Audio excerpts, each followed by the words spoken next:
dimensi yang jauh lebih besar dari peristiwa Azusa Street. Memang, ini akan berbicara sedikit sejarah, tapi jangan alergi dulu saudara, karena ini penting sekali.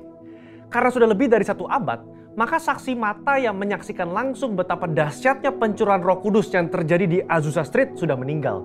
Dan kita hanya dapat mengetahuinya dalam catatan-catatan peristiwa serta bukti sejarah pada waktu itu.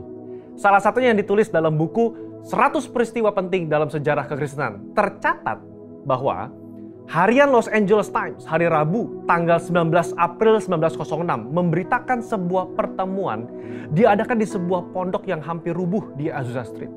Dan para pengikut doktrin-doktrin yang mengerikan ini mempraktekkan upacara-upacara paling fanatik, mengkhotbahkan teori-teori liar, dan memaksakan mereka sendiri dalam keadaan kegembiraan yang tidak waras dengan semangat mereka sendiri.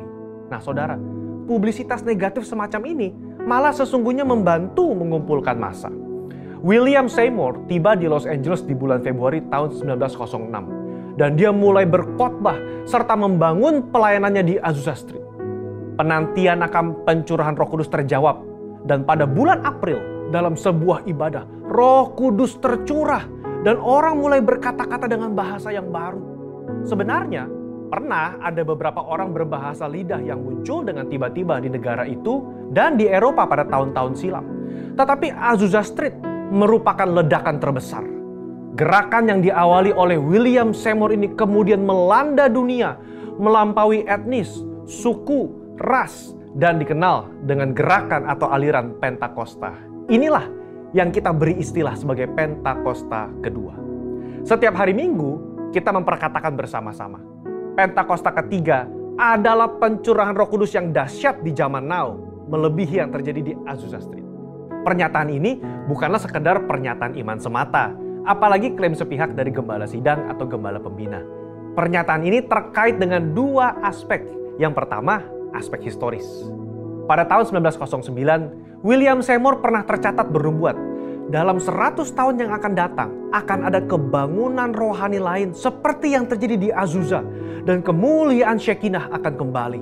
Dan kegerakan Allah tersebut akan lebih besar dan lebih luas dari yang terjadi di Azusa. Tidak hanya terjadi di satu tempat atau kepada beberapa orang saja, melainkan akan menjangkau seluruh dunia. Dan kegerakan itu tidak akan berakhir, bahkan sampai kedatangan Tuhan. Amin. Haleluya. Dengan menyampaikan secara gamblang dan terbuka nubuatan yang beliau terima, menjadi bukti bahwa pernyataan Pentakosta ketiga lebih dahsyat dari yang terjadi di Azusa Street bukanlah klaim sepihak dari pihak kita, melainkan sudah menjadi janji, rencana, dan kehendak Tuhan. Dalam nubuatan tersebut dinyatakan 3 hal yang membuat Pentakosta ketiga lebih dahsyat dari kegerakan Azusa Street, yaitu dari sisi kuantitas, tidak hanya terjadi di satu tempat atau kepada beberapa orang saja, melainkan di banyak tempat dan kepada banyak orang. Sisi jangkauan, bukan hanya kepada satu kota atau satu negara saja, tetapi ke berbagai negara di berbagai benua di bumi ini. Yang ketiga, sisi rentang waktu.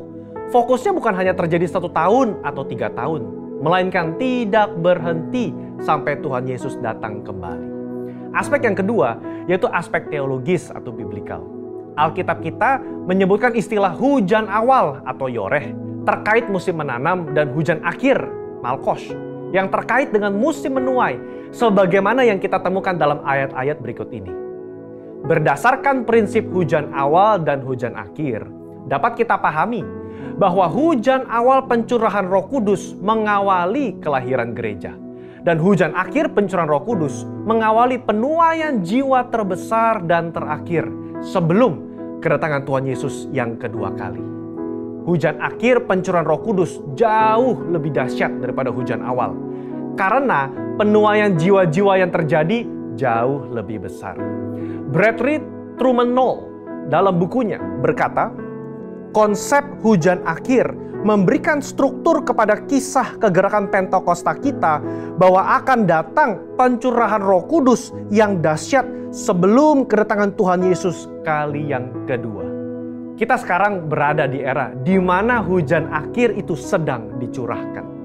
Tujuan dari hujan akhir ini memiliki 2 sisi, yakni pemberitaan Injil Kerajaan kepada seluruh dunia di mana kita menjadi saksi dan mempersiapkan berkas tuaian untuk siap dituai. Haleluya. Jika kita memperhatikan aspek historis dan aspek teologis di atas, kita memiliki dasar untuk mengatakan bahwa gerakan Pentakosta ketiga terjadi dalam dimensi yang jauh lebih besar dari Azusa Street. Ini merupakan sebuah hak istimewa bagi kita semua yang hidup di generasi ini. Jadi, jangan sampai ketinggalan. Jadilah utusan Pentakosta ketiga, the messenger of the third Pentecost, dimanapun saudara berada. Untuk penjelasan lebih lengkapnya dari tim teologi kami, jangan lupa buka link yang ada di atas atau scan QR Code yang tersedia. Tuhan Yesus memberkati.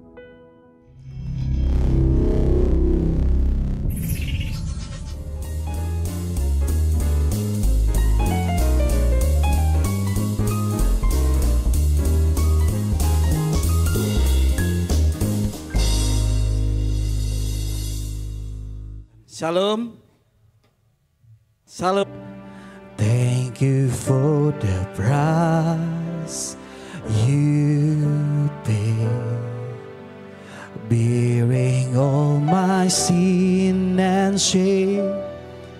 In love you came and gave amazing grace. Thank you for the cross. Thank you for this love, Lord. Thank you for the nail piercings. Wash me in your cleansing flow. Now all I know, your forgiveness and embrace. Worthy is the Lamb, worthy is the Lamb, seated on the throne, seated. Crown you now with many crowns. You reign victorious,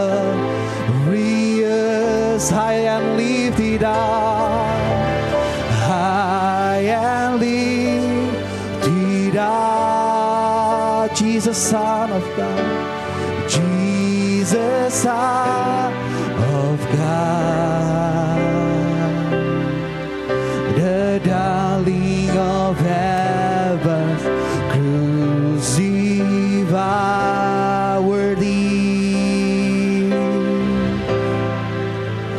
worthy is the Lamb. Mari dari awal sekali lagi kita katakan, thank you for the cross, Lord.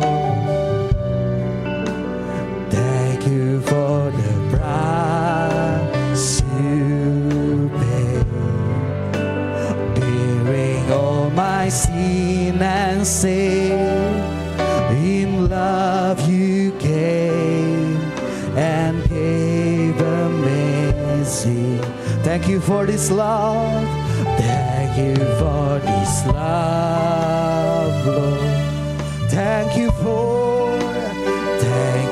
for the nail piercings. Wash me in your cleansing flow. Now all I know, your forgiveness and worthy is the Lamb, worthy is seated on the throne. Crown you now with many crowns. You reign victorious, high and lifted up, high and lifted up. Jesus, Son, the darling of heaven. Shalabataka. Worthy is the Lamb, worthy is the Lamb, worthy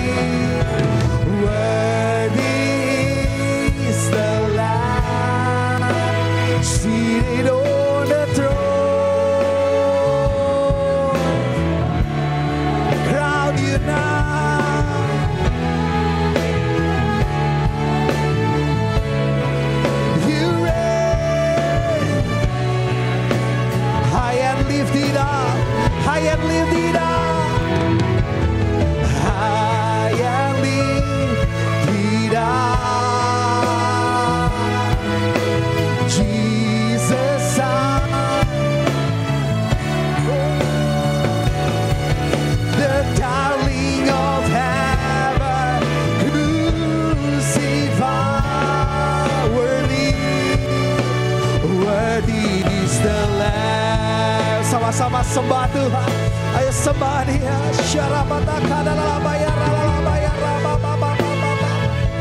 You are worthy. You are worthy, God. You are worthy, Lord.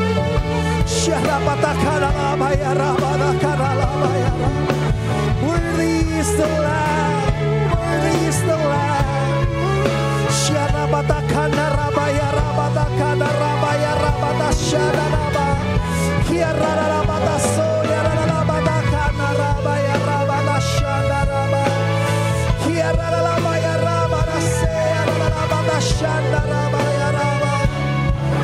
You are worthy, you are worthy, God, you are worthy, you are worthy, Lord.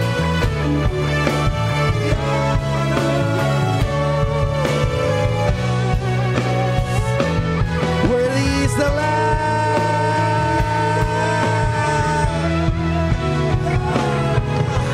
Worthy is seated on the throne.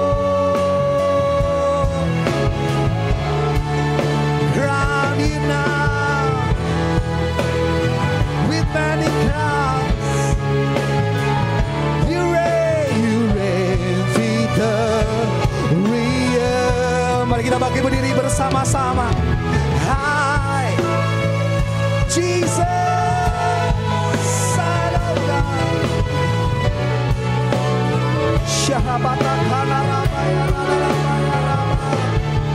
The darling of heaven. You are worthy, you are worthy. Worthy is the Lamb, worthy is the Lamb.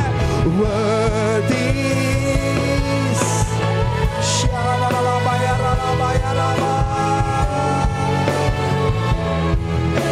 Crown you now with many crowns. You reign victorious. Saya mau itu kembali. High and lift it up. Jesus, the Son of God. The darling of heaven.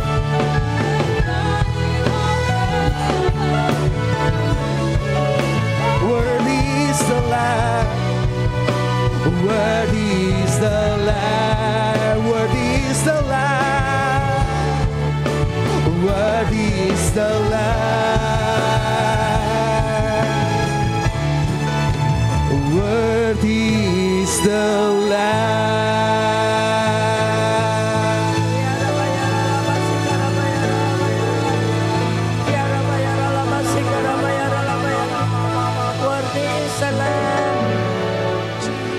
Sungguh mulia Tuhan, sebagai anak domba Allah yang mati disembelih buat kita semua. Terima kasih Bapa, karena itu kami diselamatkan, kami ditebus, dibayar mahal. Biarlah hari-hari ini kami memperingatinya, kami merenungkannya betapa mahal hidup kita ditebus oleh Yesus Kristus. Terima kasih Bapa, semua penderitaan yang ada tidak terbandingkan oleh penderitaan Yesus bagi kita semua umat manusia. Oleh karena itu elu-elukan Dia, ucapkan syukur kepadanya dan teruslah kuat dan setia kepadanya. Terima kasih Bapa, untuk hari ini kami mau sekali lagi mendengar tuntunan-Mu dan makin hari makin kokoh di dalam Engkau melalui Roh Kudus yang Engkau curahkan bagi kami semua.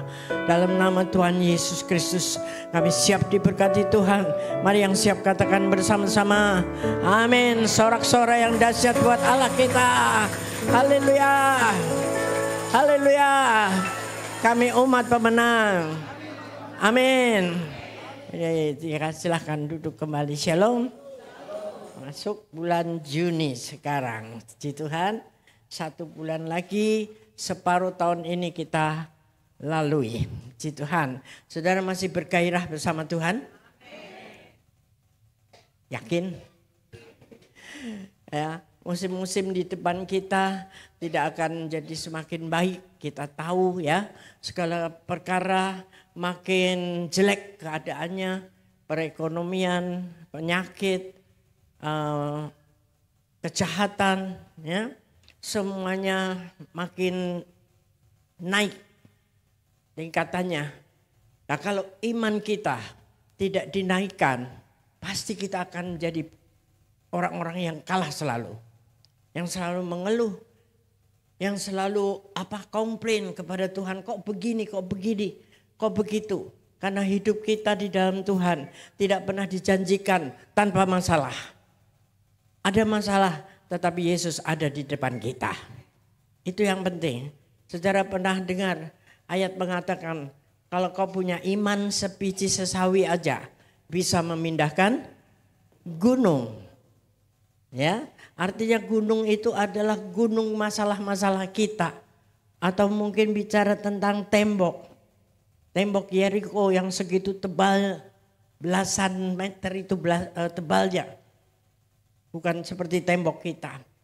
Nah, itu dikelilingi Yosua. Berapa kali kelilingnya?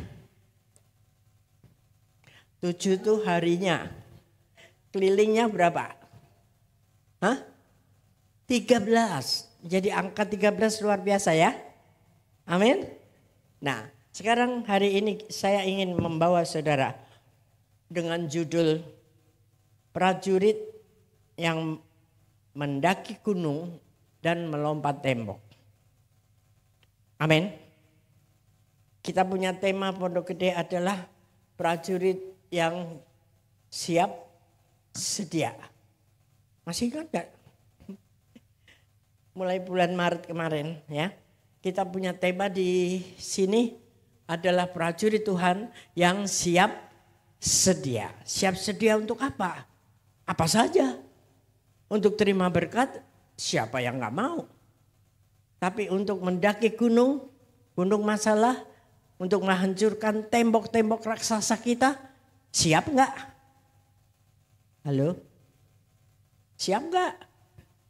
Mikir dulu ya. Siap gak siap itu akan kita harus hadapi. Maka dari itu akhir-akhir hari ini kita diberikan tuntunan dari Tuhan. Jangan selalu bicara tentang berkat mujizat. Tetapi masalah-masalah yang besar yang harus kita kuat menghadapinya. Ingat judul ini, prajurit yang mendaki gunung dan melompat tembok. Ya, melompati tembok.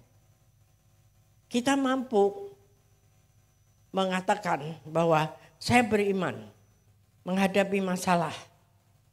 Tapi kalau gunung yang di depan kita itu tidak pergi-pergi, ya sudah beriman nih, udah berdoa, udah berpuasa, sudah doa keliling, apa saja sudah. Tetapi gunung itu masih aja di situ terus. Bukan berarti saudara nggak punya iman. Tetapi apa yang harus bisa kita tindak? Terobos gunung itu. Bikin terobosan. Atau naik ke atasnya. Atau berkeliling sekelilingnya.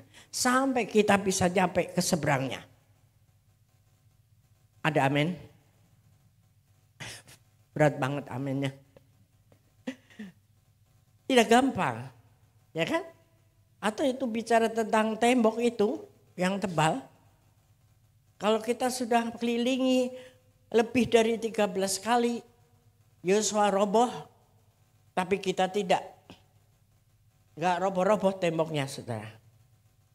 Makanya itu jangan ngambil mujizatnya orang. Ya, karena itu khusus spesifik untuk orang tertentu. Yosua disuruh Tuhan. Jelas bicara, kelilingi hari pertama sampai hari ke-6 1 kali keliling. Hari ke-7 berapa kali? Hari ke-7 berapa kali? 7 kali. Jadi jumlahnya 13. Jangan anti angka 13. Amin. Itu Yosua. Jadi kita jangan jalan kelilingin rumah orang yang kita musuhin misalnya ya. Dikelilingi 13 kali nggak roboh-roboh saudara. Bukan itu caranya. Semua punya spesifikasi dari Tuhan. Sendiri-sendiri masing-masing. Katakan amin. Amin ya.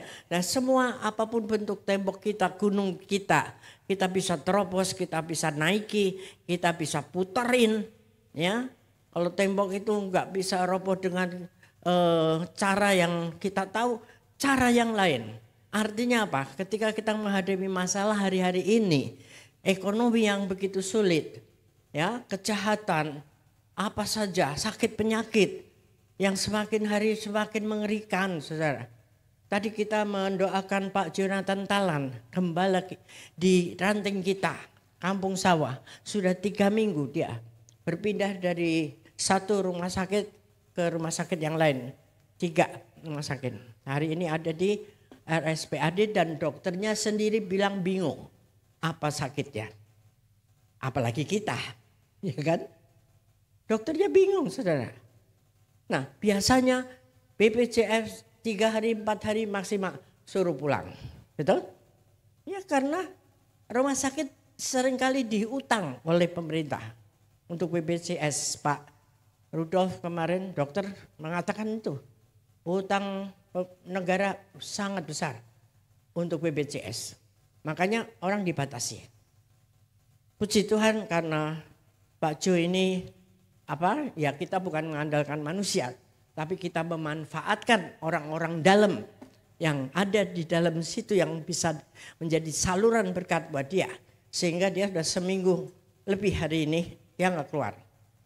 Ya, ada Bapak TNI kita Huta Galung itu yang bisa menjadi penerobos. Nah itu dia saudara. Biasanya masuk di RSPAD itu nggak gampang. Kita bisa berhari-hari hanya di UGD terus. Nah hikmat Tuhan itu. Ya kan, kita minta, bukan kita mengandalkan manusia, tapi bisa minta pertolongan melalui, via, lewat. Itulah yang artinya disebut penerobos. Kita harus punya terobosan-terobosan yang seperti itu. Jangan kalau gunung ini gak dapat kamar, tungguin terus mati orangnya. Ya kan, beberapa saat yang lalu juga teman lama kita sakit seperti itu di Tangerang. Saya terobos, ada dokter Sri di sini yang punya channel di sana. Masuk langsung ditanganin. Beberapa hari langsung sembuh. Di rumah sakit lain tidak diapa-apain. Hanya dikasih infus saja makanan. Itulah situasi kalau kita sakit sekarang ini. Makanya itu jangan sampai sakit. Katakan amin. Supaya nggak sakit gimana? Hati yang gembira adalah obat. Kalau lagi sehat bagaimana? Memuji Tuhan. Beribadah. Ya, jangan males ibadah. Karena diberkati Tuhan. Tokonya sangat ramai. Gak bisa ditinggal. Kristen. KTP-nya. Ada orang-orang Kristen itu gak ibadah itu kenapa ya? Saudara tahu enggak jawabannya? Saya gak mudeng. Oke lah kalau 1-2 kali setahun 3 kali lah absen ada keperluan oke. Nggak ada yang salah. Tetapi setahun tidak pernah ibadah. Hanya Natal mungkin Paskah 2 kali. Itu gimana? Kalau kita jadi Tuhan gimana? Tapi mintanya berkatnya ya kan. Artinya kita nggak fair. Tidak adil, ya kan? Nah, itulah yang terjadi. Biarlah kita jangan sampai menghadapi hal-hal yang mengerikan hari-hari ini. Kita harus setia sama Tuhan lah. Karena itu ada aturan mainnya. Tuhan kan bilang beribadahlah. Ya kan? Ada ayatnya, saudara. Saya lupa di mana. Tapi beribadahlah. Gitu. Kemarin kenaikan Tuhan Yesus ada sebuah gereja yang saya baru tahu satu. Tidak bikin ibadah, saudara. Itu gereja. Ibu gembalanya jalan-jalan di mall. Dan saya bilang, emangnya enggak ibadah? Enggak ada ibadah. Enak banget ya. Enak apa enggak enak? Loh, Tuhan Yesus naik ke surga perlu nggak diperingati? Atau Natal aja? Natal penting? Yesus lahir untuk akhirnya mati menebus kita semua. Perlu nggak?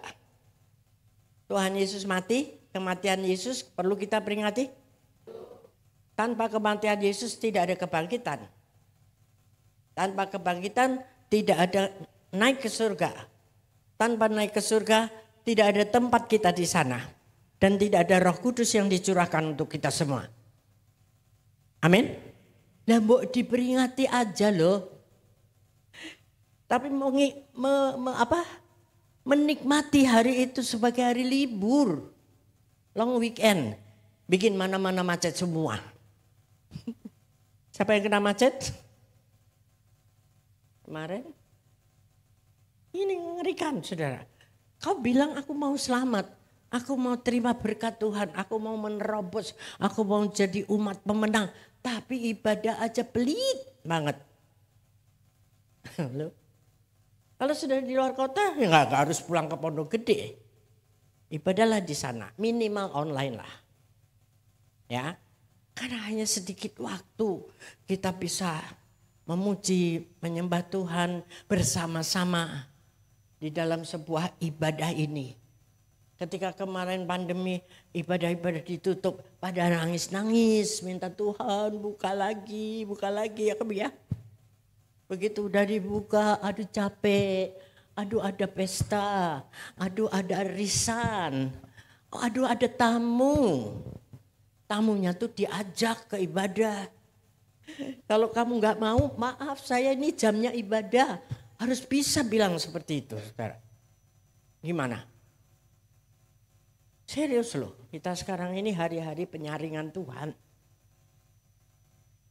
Ada jemaat kita yang gak ibadah bertahun. Saudara. Setahun mungkin 1 kali atau 2 kali. Kalau ditanya, saya juga di rumah menginjil. Siapa yang temu? Wah, Jesus for everyone. Betul, itu betul. Tidak ada salahnya. Tetapi pokoknya Tuhan bilang beribadahlah. Kuduskan hari Sabat. Hari Minggu ini Tuhan berikan untuk kita beribadah. Sisanya bolehlah. Kalau orang di sono di Israel tuh hari Sabatnya hari Jumat malam itu sudah nggak ada toko buka. Lift aja nggak ada yang jaga. Nggak jalan, saudara. Benar-benar mereka menguduskan hari Sabat itu sepenuhnya. Nggak ada masakan. Hotel semua nggak ada masakan. Jadi Sabtu sampai dengan jam 5 itu kita siap-siap semua. Simpen makanan. Karena hari Jumat itu ya, Sabtu seharian tidak ada apa-apa. Sampai Sabtu sore jam 6. Itu mereka masih carasit. Orang Yahudi. Nah kita cuman minggu doang sebentar. Sekarang banyak ibadah-ibadah di mall. Ibadah 1 jam. Habis itu nge-mallnya seharian. Tapi masih gitu loh ya. Saya mengingatkan aja bahwa hari-hari ini adalah hari-hari yang jahat. Supaya kita bisa mendaki gunung kita dan melompati tembok. Apapun yang menjadi masalah kita. Ya, harus kita menang sebagai anak-anak Tuhan. Sekarang Tuhan Yesus naik ke surga, kemarin kita peringati. Puji Tuhan, anak-anak Tuhan di sini luar biasa. Ya, sampai Pak Yakobus bilang, nggak salah ibadahnya 2 kali. Kalau Jakarta sana 1 kali, kadang-kali juga kosong. Puji Tuhan kita 2 kali, karena kalau 1 kali pasti gak muat. Karena anak-anak Tuhan di sini luar biasa, menyenangkan hati Tuhan.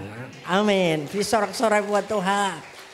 Makanya engkau diberkati, selalu mengucap syukur, selalu beribadah. Ya. Nah, Tuhan Yesus naik ke surga, lalu dia ngapain ke sono? Menyediakan tempat buat kita. Amin. Terus duduknya di mana dia? Sebelah kanan Allah Bapa. Kita semua anaknya siapa? Anaknya Tuhan kan? Berarti kita ini anaknya Yesus juga. Punya hak duduk di sebelah kanan Allah Bapa. Jadi inilah yang saya mau ajak hari-hari ini, saya dikasih pengertian Tuhan seperti itu. Kita biasanya manusia ada di bumi, masih nginjek semuanya. Kakinya masih nempel di bumi semua. Lalu dikatakan di ayat firman Tuhan itu bahwa musuh-musuh kita, musuh dalam roh adalah penguasa-penguasa di udara. Tinggian mana? Kita atau musuh kita? Musuh kita. Karena dia di udara. Ya kan? Betul ya? Setuju?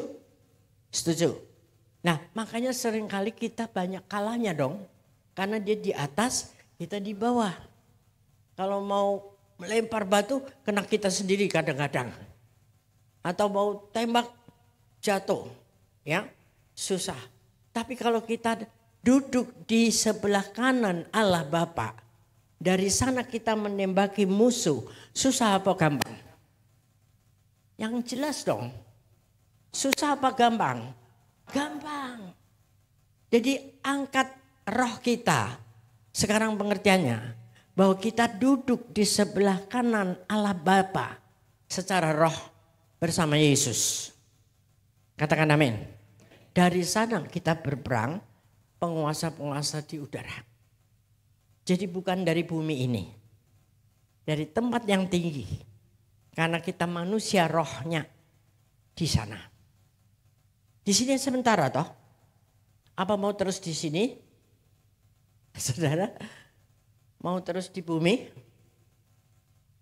Musimnya aja sudah nggak aman banget ya. Orang bisa tiba-tiba mati karena penyakit, tiba-tiba mati karena bencana, dibunuh dan sebagainya. Mengerikan. Sementara aja di sini, jangan lama-lama saudara. Ya kan? Nah, sementara kita di bumi, angkat roh kita menjadi manusia roh yang duduk di sebelah kanan Allah Bapa sama Yesus Kristus memerintah dari sana. Sehingga peperangan apapun pasti kita menang. Amin. Amin. Tapi ada syaratnya juga. Apa itu syaratnya? Enggak cuma santai-santai kita sudah manusia roh, udah punya posisi yang tinggi bersama Yesus. Lalu di sini enggak ngapa-ngapain. Ya itu tadi saya bilang ibadah males ya. Apa aja males. Bersosialisasi malas, membantu orang malas. Ada take and give-nya, ada peraturannya untuk kita bisa duduk di sana menjadi manusia roh. Mari kita lihat itu. Efesus 6 ayat 10 sampai 20. Kalau Efesus 6 pasti sudah tahu itu adalah selengkap senjata Allah. Itu yang harus kita kenakan. Ya. Serius, kalau enggak ya kita jangan bilang, lah kok saya nggak bisa ya nyampe di sana. Nggak bisa memenangkan gunung. Nggak bisa merobohkan tembok-tembokku. Tembok apapun itu. Masalah ekonomi yang sulit sekarang, PHK begitu dahsyat. Apakah tidak ada harapan untuk kita mendapatkan penghidupan dari Tuhan? Oh, Tuhan pemilik dunia ini, saudara. Asal engkau berharap dan tidak malas. Tuhan nanti bukakan jalan-jalan. Seringkali yang tidak bisa itu karena ogah. Ya, suruh begini, belum udah bilang, wah saya nggak bisa. Bukan bidang saya. Lah, nggak pakai bidang-bidang, saudara. Ya, apa yang bisa kita lakukan hari ini untuk menjadi penerobos. Jangan hidupnya hanya punya mental yang miskin. Anak raja duduk di sebelah kanan Allah Bapa bersama Yesus. Punya kuasa Roh Kudus diturunkan. Kita punya kuasa meng-create, mencipta apapun yang belum pernah ada dalam hidup kita bisa jadi ada. Dari mana? Ya dari mana saja. Apa yang saudara lihat di bumi ini, mungkin ada orang yang menawarkan sesuatu. Apakah itu sesuatu yang belum pernah kau pegang? Atau mungkin ibu-ibu ditawarin, bisa nggak ngajarin anak saya selama saya kerja misalnya, tetangga atau bagaimana, teman. Wah, saya nggak pernah jadi guru. Ya udah coba aja, tapi kan pernah sekolah kan ya. Mudah-mudahan semua pernah sekolah. Aslinya bisa dong ngajarin anak kelas 1 SD itu. Memberi pelajaran, membimbing tiap hari. Dicoba aja, lakukan aja. Karena Tuhan membuat kita semua itu hebat, saudara. Amin. Nah, yuk kita baca ini dulu. Saya baca dulu satu ya, nanti gantian ya. Akhirnya hendaklah kamu kuat di dalam Tuhan, di dalam kekuatan kuasanya. Jadi kita harus kuat. Yang disuruh kuat itu kita, bukan Tuhan. Tuhan tolong kuatkan aku, nah itu doa kita. Tapi kita sendiri punya hati yang mau kuat gitu loh. Amin. Tuhan pasti bisa menguatkan kita. Tapi hati kita sendiri, pikiran kita sendiri ini pikiran pecundang atau pemenang. Tuhan kuatkan saya, tapi suruh apa-apa gak mau. Bilangnya gak bisa, bilangnya gak mampu. Ya, orang yang sudah divonis dokter mau mati 1 atau 2 bulan lagi, dengan kekuatan batinnya dia bilang aku harus hidup, dia sembuh tuh. Banyak yang seperti itu kan, melampaui pikiran dokter karena ada kuasanya, kekuatan dari kuasa Allah, bukan kuasa kita. Amin. Terusnya silakan.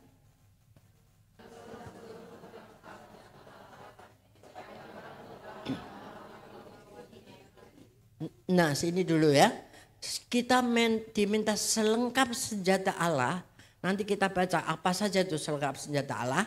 Untuk apa? Untuk dapat bertahan melawan tipu muslihat iblis. Hari-hari ini dahsyat tipu muslihat iblisnya, saudara.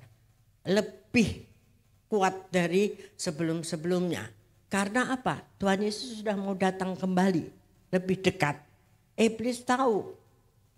Oleh karena itu dia menggojok. Seperti singa yang mengaum-ngaum di sekeliling anak-anak Tuhan. Untuk menjatuhkan. Supaya orang itu tidak selamat akhirnya. Hati-hati ini. Tipu muslihatnya segala macam. Bentuknya yang enak-enak. Bukan yang gak enak, saudara. Harta benda, jabatan, itu yang paling banyak. Ya, hal-hal yang sangat mudah. Dapat duit mudah. Dari mana dapat duit mudah di masa seperti ini, saudara? Itu tuh muslihat, hati-hati. Ya, kita harus penuh dengan hikmat Tuhan. Terus karena perjuangan kita, nah ini, bukan melawan darah dan daging, tetapi melawan pemerintah-pemerintah, melawan penguasa-penguasa, melawan penghulu-penghulu dunia yang gelap ini, melawan roh-roh jahat di udara yang tadi saya sudah sebutkan. Ya, terus silakan.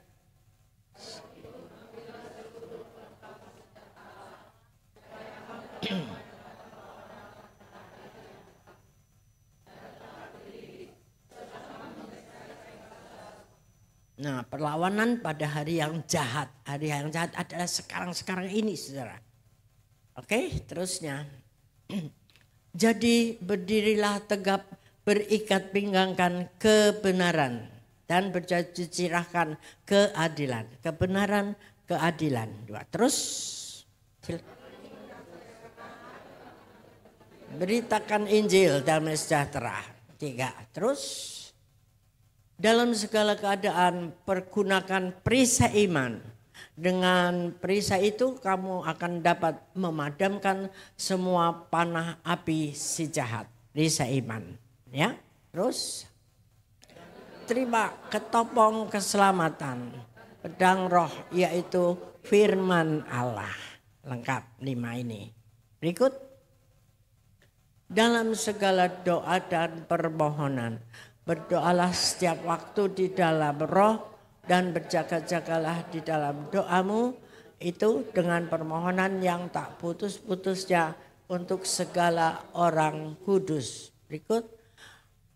Jaga untuk aku supaya kepadaku jika aku membuka mulutku dikaruniakan perkataan yang benar. Agar dengan keberanian aku memberitakan rahasia Injil. Terus. Yang kulayani sebagai utusan yang dipenjarakan. Berdoalah supaya dengan keberanian aku menyatakannya sebagaimana seharusnya aku berbicara. Sudah 20 ya? Oke. Ya. Oke, ya. Baik, jadi ada beberapa hal dari ayat-ayat ini. 3 hal yang kita harus perhatikan. 1, kenakan selengkap senjata Allah. Kita tahu tadi semua apa selengkap senjata Allah, ya. Firman Tuhan, berjalan dalam kebenaran dan keadilan, perisai iman, lakukan dan pakai itu semua. Berdoa untuk orang-orang kudus. Jadi artinya berdoa syafaat untuk orang lain, jangan untuk diri sendiri tok semuanya. Ya, perhatikan orang-orang berdoa, doakan, layani itu. Ya, jadi pertama kenakan senjata Allah itu mutlak. Kalau kita nggak pakai senjata itu, ya kita pasti kalah dalam peperangan. Ini roh, bicara soal roh. Yang kedua adalah berdoa di dalam roh tadi, ya. Roh Kudus yang sudah dicurahkan kepada kita dari saat itu, ya. Kenapa Bapak Ibu kita tidak mengadakan ibadah 10 hari pekan Pentakosta? Pencurahan Roh Kudus. Ada beberapa gereja yang melakukan itu. Tapi kita tidak. Karena kita tidak mau orang hanya terfokus saat 10 hari itu aja pencurahan Roh Kudus. Padahal Roh Kudus sudah dicurahkan saat itu. Ketika Yesus naik ke surga lalu 10 hari kemudian. Dan itu untuk kita semua sampai hari ini. Bahkan itu untuk semua manusia. Nanti kita baca ayatnya. Bukan hanya untuk orang-orang Kristen. Nah kalau kita yang Kristen tidak terima itu ruginya double saudara. Roh Kudus kita harus bangkitkan lagi. Semua anak Tuhan itu sudah terima Roh Kudus. Karena ikut dibaptis secara air. Yesus dibaptis juga secara air. Begitu dia keluar dia terima pengurapan Roh Kudus. Engkau percaya Tuhan Yesus, Roh Kudus menyertai kamu. Hanya diaktifkan atau tidak. Hanya udah kering atau tidak. Jadi setiap pagi diperbarui. Selalu baru setiap hari. Kita bangun pagi minta Tuhan urapi aku kembali. Tidak hanya di musim pekan Pentakosta. Atau Pantekosta. Ya. Artinya Roh Kudus selalu ada dicurahkan buat kita dari masa itu. Tinggal kita mau memakainya, membuka hati kita, mengaktifkannya every day, setiap hari, setiap saat atau tidak. Ya, itu. Yang kedua jadi berdoa dalam roh. Roh R-nya besar. Ya. Jadi berdoa di dalam Roh Kudus. Artinya kita berdoa dalam roh itu kita bisa memperoleh bahasa-bahasa baru. Katakan amin. Bahasa roh namanya. Ada beberapa kita yang sudah terima itu, ada yang belum. Apa gunanya kita menerima bahasa-bahasa roh itu? Ini yang kemarin juga dibahas di doa pengerja dengan Pak Niko kemarin. Mengingatkan kembali betapa kita penting mengerti apa itu Roh Kudus dan apa itu bahasa roh untuk apa. Ketika kita terima Roh Kudus, Saudara seringkali menyembah, lalu tiba-tiba ada bahasa-bahasa baru yang Tuhan berikan. Kita pakai terus untuk memuji menyembah Tuhan. Apa lagi manfaatnya? Ketika kita sedang tertekan, hidup kita berat sekali. Masalahnya gunungnya gede sekali, temboknya tebal sekali. Kita berbahasa roh di dalam doa kita. Yang itu hanya Tuhan yang mengerti. Manusia tidak ngerti dan iblis juga tidak ngerti. Sehingga ketika berbahasa roh itu doa-doa kita tidak akan tercuri oleh iblis. Artinya tidak akan diserap atau disabot oleh iblis yang mengatakan seringkali ketika kita lagi berdoa dia bilang percuma. Buat apa kamu berdoa? Kamu juga sakit terus. Percuma, kamu juga PHK. Ngapain berdoa kalau kita bahasa biasa? Iblis ngerti. Tapi kalau kita berbahasa roh, iblis tidak tahu. Hanya kita dengan Allah yang tahu. Katakan amin. Ya, bagi yang belum silahkan ayo kita minta kepada Tuhan. Tidak perlu mesti diurapi, saudara. Ya, hati yang terbuka. Kapan waktunya tuh urusannya Tuhan memang. Ada orang-orang yang terima bahasa roh itu selagi mandi. Ada lagi yang selagi tidur. Ada lagi yang sedang lagi di pasar, saudara. Dan sebagainya. Tidak tergantung mesti harus di KKR resmi. Saudara buka hati, minta Tuhan yang akan memberi anytime, anywhere. Kapan saja dan di mana saja. Amin. Percaya itu. Karena itu kita perlu. Ya, bahasa roh yang seperti itulah yang kita penting pakai. Terima untuk kita berdoa, untuk kita menyembah Tuhan. Ya, bahkan ada saya baru ingat kesaksian udah lama sekali seorang anak gadis, dia sedang diangkut di situ pria-pria semua dan mereka berniat untuk memperkosa anak ini. Ya, ketika angkot minggir turun ya dia disekap lalu dia berbahasa roh. Dia berbahasa roh kenceng. Akhirnya orang-orang ini lari semua meninggalkan karena dia bilang apa? Ini orang gila. Gak apa-apa kan kita dibilang orang gila tapi selamat, amin. Itulah ya berbahasa roh di mana saja, tidak ada yang melarang. Amin. Kalau saudara misalnya ada di satu ibadah yang tidak ada yang berbahasa roh, boleh nggak kita berbahasa roh? Boleh loh. Ya kalau ada yang nggak suka, ya sudah. Pede banget kita, ya kan? Terserah aja, karena itu Tuhan kasih buat kita. Pakai terus, lama-lama kalau nggak dipakai itu redup. Ya, sama seperti handphone kita lama nggak dicas ya mati lama-lama. Ya, itu kedua. Kemudian yang ketiga adalah berjaga-jaga. Karena tadi banyak tipu muslihat iblis. Berjaga-jaga ya, banyak dunia ini yang mengiming-iming hal-hal yang nyaman-nyaman, bukan yang menakutkan lagi sekarang.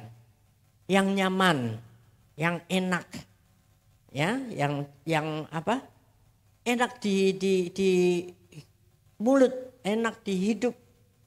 Anak-anak yang kena jerat narkoba, kenapa dia bisa kena? Karena pertama kali coba gratis. Ketika sudah terikat, you harus bayar. Tidak bisa beli, you harus menjual itu. Menjadi penjual dan akhirnya terlibat terus sangat mengerikan. Sampai akhirnya kalau tidak bisa mendapatkan itu lagi, badannya hancur, saudara. Sangat menderita, sakau. Nah jangan mau, itu kesenangan yang sementara waktu. Yang akan menghancurkan jiwa dan tubuh kita.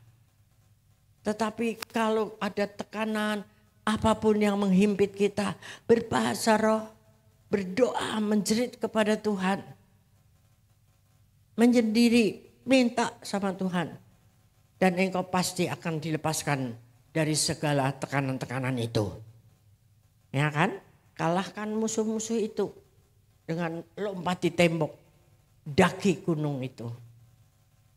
Ya, saudara, tiba-tiba saya diingatkan satu film lama itu yang The Sound of Music, ada yang pernah nonton itu ya. Mereka punya hambatan, dikejar, mau dibunuh di depan itu gunung. Apa mereka lakukan? Naik tuh gunung pelan-pelan dan akhirnya tiba di seberang sana. Di negara yang bebas. Ini simple secara duniawi. Tapi secara roh apalagi bersama dengan roh Allah. Tidak ada yang tidak mungkin bagi Tuhan kita. Amin. Jadi jangan memandang masalah ke depan Indonesia gelap lah apalah. Mengerikan begitu saudara. Ya? Tapi padahal Tuhan berjanji kemenangan dijanjikan kepada kita. Panjat gunung-gunungmu. Dan engkau akan tiba di seberang sana. Yang pacaran-pacaran ya. Sering kan omongannya waduh gunung akan kudaki. Laut akan ya matilah ya nyebrang laut ya. Siapa yang bisa gitu loh. Tapi itu dipercaya gitu saudara. Dipercaya sama pasangannya. Nah Bapak Ibu kalau mau cari mantu ya. Tidak hanya sekedar yang sama Kristen ya. Saya pesen ya. Tapi lihat orang itu pada waktu ada masalah. Bukan yang pada saat ada jabatan tinggi, ada gaji besar, ya. Itu pasti semua happy. Tapi ketika masalah tiba, bagaimana reaksi anak ini? Mau berjuang terus? Tidak mengeluh, aku akan coba yang lain. Itu yang seperti itu yang kita ambil. Apalagi kalau pelayan-pelayan yang di mimbar-mimbar itu ya. Waduh luar biasa saudara. Bahasa rohnya keren. Tapi ngamuk yang juga keren. Bohong yang keren. Bohong banget saudara. Ya, jangan happy dengan calon mantu yang pelayan Tuhan. Saya kasih patokan nih saudara. Bukan saya anti anak-anak pelayan Tuhan. Tapi buktikan dulu. Apakah engkau hidup di dalam roh? Manusia roh itu naik terus. Apapun yang terjadi, naik terus. Wah kita sekarang bangga punya Bapak KDM. Tahu KDM ya? Kang Deddy Mulyadi. Dulu kita Jawa Barat tidak ada yang ngelirik saudara. Semua Jakarta, gubernur hebat, Ahok dan sebagainya. Gigit jari. Sekarang lu lihat tuh. Ya, gubernur kue itu kan. Dan kita salut saudara. Belajar saya sering ikuti channel dia itu ya. Belajar dari dia ini. Siapa dia? Dia selalu memperhatikan orang-orang kecil. Orang-orang yang punya semangat tinggi. Ditolong sama dia. Tapi yang anak-anak yang kurang ngajar. Wah dikepukin sama dia. Dibawa ke barak militer ya. Biar dididik itu betul. Ya, pemimpin yang seperti ini kita harus dukung saudara. Ya. Nah tidak hanya kita melihat oh Kristen belum tentu Kristen ya oke. Ya kan. Banyak sekali membuat malu saudara. Ya.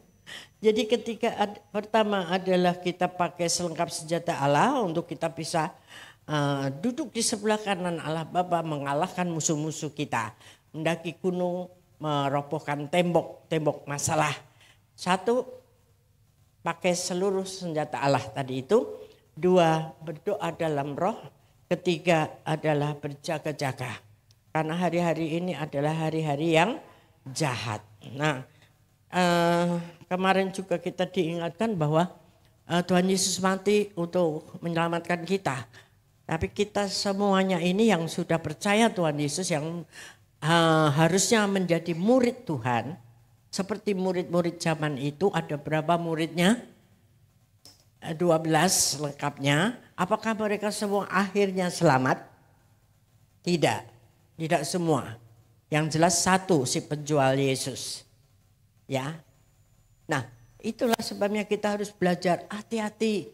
Hidup kita ini semua murid Tuhan. Kita beribadah, kita baca firman Tuhan. Tetapi kalau kita tidak penuh Roh Kudus setiap saat, kita bisa jatuh.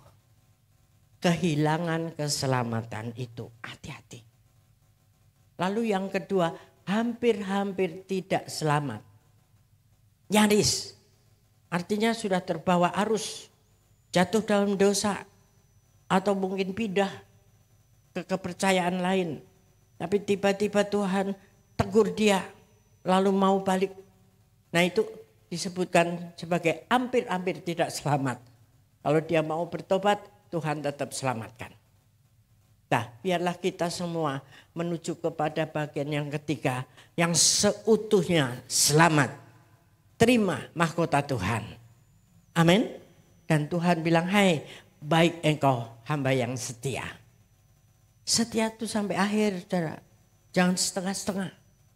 Ikut Yesus, ikut Yesus. Kalau mau ikut iblis, ikut iblis saja. Daripada separuh-separuh abu-abu, tidak ada gunanya. Ya, nah, kita harus melakukan bagian kita sebagai anak Tuhan supaya kita bisa menang. Iman kita itu ya kadang-kali sebiji sesawi itu sangat kecil. Tapi bisa memindahkan gunung. Tetapi ada iman kita yang bilang, waduh ya itu tadi. Berdoa puasa, berbahasa roh. Tetapi imannya menghadapi orang galak aja sudah loyo-loyo. Udah deh kalau gitu gue gak kerja lagi sama dia.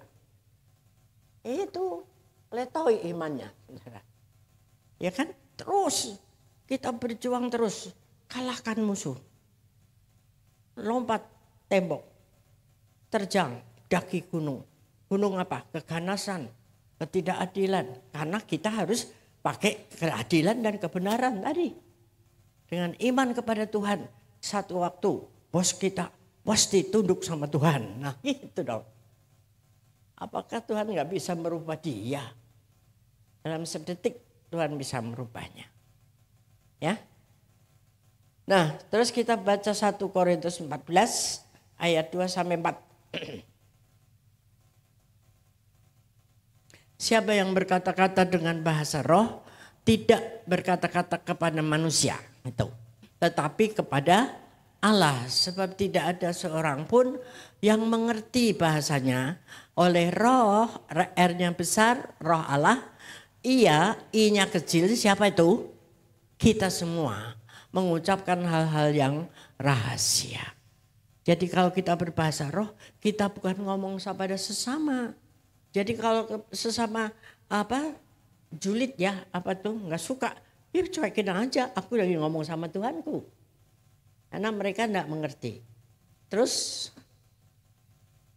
tetapi siapa yang bernubuat, ia berkata-kata kepada manusia, ia membangun, menasihati dan menghibur. Itu kalau nubuat ya. Jadi kalau bahasa roh itu untuk menguatkan kita sendiri. Terus ada lagi siapa yang berkata-kata dengan bahasa roh, ia membangun dirinya sendiri. Tetapi siapa yang bernubuat, ia membangun jemaat. Satu lagi. 4 ya. Aku suka supaya kamu semua berkata-kata dengan bahasa roh. Tetapi lebih daripada itu supaya kamu bernubuat. Sebab orang yang bernubuat lebih berharga daripada orang yang berkata-kata dengan bahasa roh. Kecuali orang itu juga menafsirkannya sehingga jemaat dapat dibangun. Ini artinya bahasa roh yang jenis kedua, saudara. Ada dulu-dulu ya, saya sering mengalami di ibadah-ibadah itu ada orang yang berbahasa roh. Gitu. Lain dengan bahasa roh untuk menyembah ini. Beda. Lalu nanti ada orang lain yang akan menerjemahkan. Artinya itu pesan Tuhan secara khusus untuk jemaat atau untuk gereja atau untuk bangsa atau untuk umum. Nah ini spesial. Ya, tapi kalau bernubuat itu lebih mudah dimengerti. Ini semua adalah hasil karya Roh Kudus. Artinya jangan lo buat-buat. Ya kan? Bernubuat harus diuji, saudara. Kalau engkau dinubuatkan seseorang, oh kamu nanti mau jadi direktur. Tapi kita jangan telan begitu aja. Kita harus juga bekerja, kita juga harus uji akan semua buah roh ini. Amin. Tapi kalau kita berbahasa roh untuk menyembah Tuhan, untuk menguatkan kita sendiri, itu kita mendapatkan kekuatan khusus dari Tuhan. Amin. Dan bahasa roh itu juga tidak untuk orang-orang kalangan sendiri. Kisah 10, 45, 46. Kisah Rasul 10, 45, 46. Dan semua orang percaya dari golongan bersunat yang menyertai Petrus tercengang-cengang karena melihat bahwa karunia Roh Kudus dicurahkan ke atas bangsa-bangsa lain juga. Terus sebab mereka mendengar orang-orang itu berkata-kata dalam bahasa roh dan memuliakan Allah. Lalu kata Petrus, next, bolehkah orang mencegah untuk membaptis orang-orang ini dengan air sedangkan mereka telah menerima Roh Kudus sama seperti kita? Coba dijawab pertanyaan Petrus, boleh atau tidak? Boleh. Jadi orang-orang yang lebih dulu terima bahasa roh lalu belum baptis air, boleh nggak dibaptis air? Dia sangat boleh, ya kan? Karena baptisan air ini adalah meterai. Yesus saja dibaptis air. Dan baptisan kita GBI adalah selam. Baptis artinya itu baptiso, dicelupkan. Kalau yang lain punya yang lain, ya mas, terserah mereka. Kita tidak mau bertengkar masalah itu. Tetapi kita orang GBI ya kita ikuti aturannya GBI. Aturan kita juga kita percaya kepada Allah Tritunggal. Ya, Allah Bapa, Allah Anak dan Allah Roh Kudus. 3 ini 1, bukan Allahnya 3. Ya, kalau yang lain tidak percaya ya sudah. Tetapi kita orang GBI. Yang GBI mempercayai hal itu. Ya. Baik, itu yang kita pelajari dari Roh Kudus untuk semua orang. Kemudian Ibrani 7 ayat 25. Ibrani 7 ayat 25. Karena itu Yesus itu sanggup juga menyelamatkan dengan sempurna semua orang yang oleh dia datang kepada Allah. Datang kepada Allah. Sebab ia hidup senantiasa untuk menjadi pengantara mereka, pengantara kita semua. Yesus antara Allah dengan kita, dia menjadi pengantara. Tetap dia di sana duduk sebelah kanan Allah Bapa mendoakan kita. Menjadi pengantara, mendoakan kita supaya apa? Supaya kita tetap selamat. Jangan sampai kejebur seperti Yudas itu. Gara-gara 10 keping uang. Enak kali ya uang ya saudara. Emang enak. Karena uang itu musuhnya Tuhan Yesus. Ya, makanya jangan cinta uang itu ayatnya mengatakan. Kita bukan berarti tidak boleh punya uang.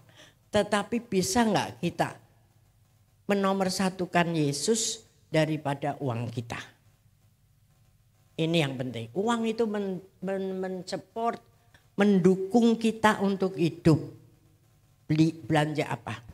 Tuh KDM aja bisa loh. KDM lagi ya. Dia nggak pelit sama sekali saudara ya kan. Wah begitu luar biasa. Bukan hasil korupsi. Ya. Tapi ada juga yang masih benci juga kayak gitu. Biasalah. Ya. Tapi kita lakukan aja apa yang Tuhan mau. Supaya kita tetap selamat selama-lamanya. Amin. Puji Tuhan kita memperingati Tuhan Yesus naik ke surga kemarin. Kemudian dia menurunkan Roh Kudusnya. Dan Roh Kudus itu kita terus pertahankan. Perbanyak urapan minta lagi sama Tuhan. Dan hari ini kita mau mengalahkan gunung-gunung apapun. Dan melompat tembok. Mari para imam musik, mana ini musik? Mari saudara kita nyanyikan satu lagu lama. Zaman saya masih agak muda dan sekarang juga masih muda juga. Jangan kalah sama saya melompat ya. Mari kita lompat tembok, oke? Beri sorak-sorai buat Allah kita. Ayo bangkit berdiri. Ku kalahkan musuh dan melompat tembok. Ya, yang mau katakan amin. Nah, kalau yang nggak mau melompat, nanti Tuhan paksa untuk melompat tembok beneran, saudara. Ya, masih bisa lompat kan? Nah, ya, jangan kalah sama saya, ayo. Ku kalahkan musuh dan melompat tembok. Haleluya, haleluya. Ku kalahkan musuh dan melompat tembok. Haleluya, haleluya. Janjinya lah kemenangan, Dia batu keselamatan. Ku kalahkan musuh dan melompat tembok. Haleluya, haleluya. Maaf, yang melompat baru 5%. Masih punya kaki yang sehat? Kalau hari ini nggak sehat, engkau melompat biar sehat. Ya, oke, ayo lompatnya lebih tinggi dari saya. Ku kalahkan musuh dan melompat tembok. Haleluya, haleluya. Ku kalahkan musuh Dan melompat tembok. Haleluya, haleluya. Janjinya lah kemenangan, Dia batu keselamatan. Ku kalahkan musuh dan melompat tembok. Haleluya, haleluya. ku kenakan Jubah pujian, ku kenakan jubah pujian, dan segala bebanku pun lenyaplah. Ku kenakan jubah pujian. Apa artinya ku kenakan jubah pujian? Apa? Jubah pujian apa? Ya memuji-muji Tuhan. Ya, jadi engkau punya masalah apapun, kenakan jubah pujian, melompat tembok, nyanyikan lagu ini, kau pasti menang. Haleluya. Ayo sekali lagi. Ku kenakan jubah pujian, ku kenakan jubah pujian, dan segala bebanku pun lenyaplah. Ku kenakan jubah pujian. Sekali lagi dari awal. Kalahkan musuh dan melompat tembok. Haleluya, haleluya. Ku kalahkan musuh dan melompat tembok. Haleluya, haleluya. Janjinya lah kemenangan, Dia batu keselamatan. Ku kalahkan musuh dan melompat tembok. Haleluya, haleluya. Ku kenakan jubah pujian, ku kenakan jubah pujian, dan segala bebanku pun lenyaplah. Ku kenakan jubah pujian, ku kenakan jubah pujian, sekali lagi. ku kenakan jubah pujian. Haleluya. Katakan haleluya. Aku menang. Aku menang. Ku lompati tembok. Lompati Ku tembok. kenakan jubah pujian. Kenakan jubah. Amin. Amin. Ambil roti dan anggur. Siapkan hati. Periksa apakah hatimu sudah penuh dengan Roh Kudus itu. Kalau belum, minta lagi. Minta lagi sama Tuhan. Penuhi dengan roh. Ada yang belum terima roti dan anggur, boleh angkat tangannya. Supaya dilayani. Sudah semua? Ada lagi?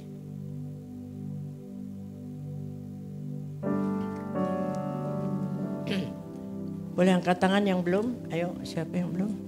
Sudah?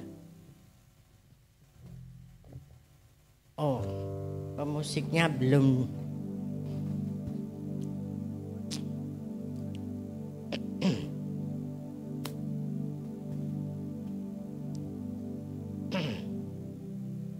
Ada yang belum? Sudah semuanya? Baik, puji Tuhan, mari kita renungkan akan kebaikan Tuhan melalui salib.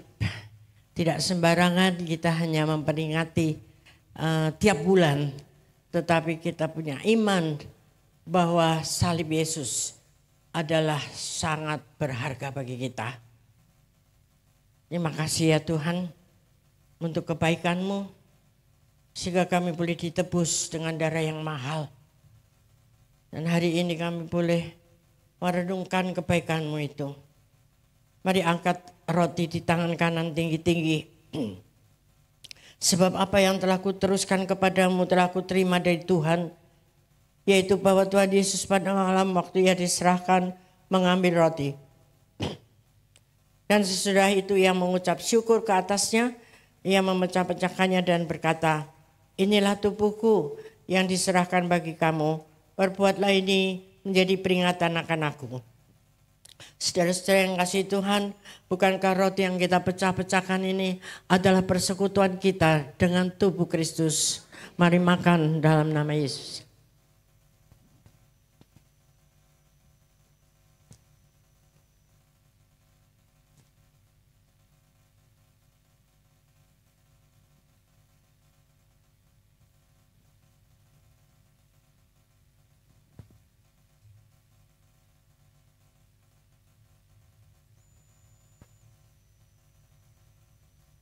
Mari angkat cawan ini di tangan kanan tinggi-tinggi. Demikian juga Ia mengambil cawan sesudah makan, lalu berkata, cawan ini adalah perjanjian baru yang dimeteraikan oleh darahku. Perbuatlah ini setiap kali kamu meminumnya menjadi peringatan akan aku. Saudara-saudara, inilah perjanjian darah antara Yesus dengan kita. Akuilah, percaya dengan iman, kita minum sebagai lambang daripada darah Yesus. Terima kasih Tuhan. Yang persekutuan kita dengan darah Yesus akan menghancurkan segala musuh-musuh kita. Dalam nama Yesus, mari minum. Haleluya.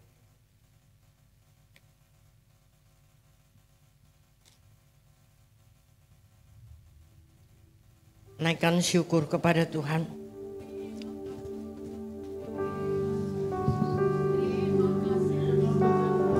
Terima kasih Yesus, terima kasih. Terima kasih. Terima kasih Yesus. Terima kasih Yesus. Terima kasih Bapa. Terima kasih. Terima kasih Yesus. Terima kasih. Terima kasih Yesus. Terima kasih Yesus. Terima kasih Tuhan. Terima kasih.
kuasa yang baru dari Roh Kudus itu. Andalkan dia, andalkan Tuhan melalui Roh Kudusnya. Minta supaya engkau berbahasa roh. Terima kasih Tuhan, terima kasih untuk urapan yang baru pada hari ini. Biarlah sakit penyakit, masalah ekonomi, masalah perpecahan, masalah apapun sudah dihancurkan di dalam kuasa darah Yesus. Di dalam kuasa Roh Kudus-Mu yang dahsyat, yang engkau turunkan sekali lagi pada hari ini. Jamah setiap hati kami Tuhan. Biarlah kami selesai dengan dosa-dosa kami. Dan kami mau duduk di sebelah kanan Allah Bapa, memerintah dari sana, mengalahkan musuh-musuh kita. Yang percaya katakan amin. Amin. Mari siapkan hatimu untuk bawa pulang berkat Tuhan, yaitu damai sejahtera Allah Bapa yang luar biasa, anugerah yang dahsyat, dan tetap terus setia berjanji makin intim dengan Tuhan pada hari-hari yang jahat ini, dari sekarang sampai Tuhan datang kembali. Haleluya, amin. Tuhan memberkati. Selamat hari Minggu. Bapak Ibu Saudara bisa bersatu di sejenak mengucap syukur atas ibadah pagi siang hari ini. Tuhan Yesus memberkati.